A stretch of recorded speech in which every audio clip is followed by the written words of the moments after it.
Hello, Star Wars fans. Today, I'd like to talk about why Solo bombed. There have been many theories as to why Solo, a Star Wars story, has bombed. However, it seems that many people have glossed over the most important fact, the most important mistake, not casting an actor that looks like Han Solo. Everything snowballed from there. The Star Wars franchise started out as a movie, and not animation either, which means the Star Wars characters that got famous are synonymous with the actors who portrayed them. So unless you are doing a reboot, there is no room for interpretation. When someone thinks of Han Solo, there is no blank. We already know what he looks like. We know he has a blaster, we know he owns the Millennium Falcon, we know that he's a pilot, we know that he's a smuggler, we know that eventually he becomes a rogue with the heart of gold. And Han Solo is basically Harrison Ford. They're one and the same.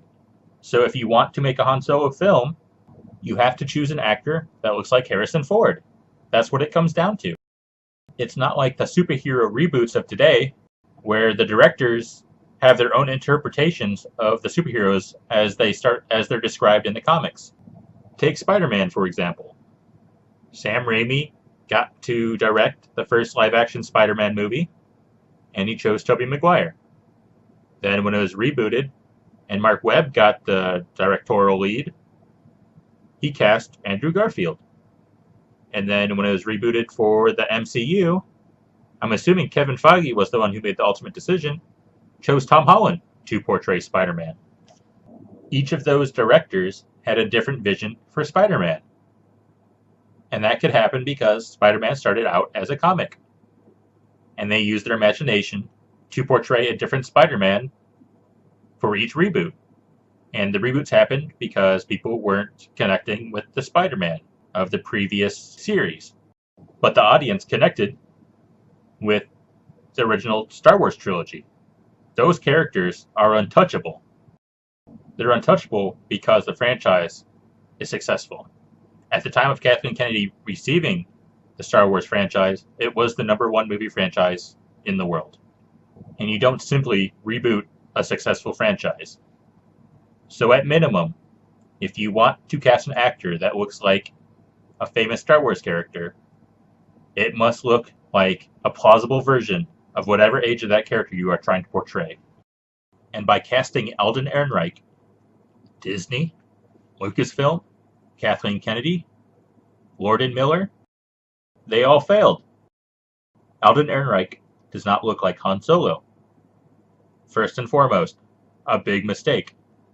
They started production with the ultimate mistake. The one they shouldn't have made. You would think with a $250 million budget, a starting budget, they would choose the right man.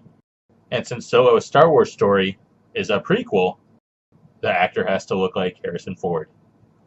And there's Harrison Ford impersonators. They could have started there. Jamie Costa, Anthony and Gruber. Supposedly their acting's a bit rough, but at least they're at the right starting point. And they ended up bringing in an acting coach for Alden Ehrenreich, and he doesn't look like Harrison Ford. With the other two guys, they looked like Harrison Ford. And if you're going to spend money on an acting coach, why not do it on some guy that looks like the character they're supposed to portray? And not just visually does Alden Ehrenreich fail as Han Solo, he also doesn't sound like Han Solo. Well, that's the real trick, isn't it? Versus, This is bad. not only does he not look like Han Solo or sound like Han Solo, he is also shorter than Harrison Ford. Harrison Ford loomed over Mark Hamill and Carrie Fisher on set. He was a big man, and that translated into a big presence, something Alden Ehrenreich lacks. If you are to look at him next to all the other characters in Solo, he doesn't stand out. The main character doesn't stand out from the supporting cast. What's up with that? So if you can't cast the main character of your movie correctly, how are you going to get fans to see the film? Han Solo is a beloved character, and this is a prequel movie. The fact that this was a prequel and the character did not look correct made it difficult for Disney to market this film. They barely used any snippets of Alden Ehrenreich in the trailers because they knew it would turn away the fans. He doesn't sound or look right. And that's the reason for the lukewarm response to the trailers.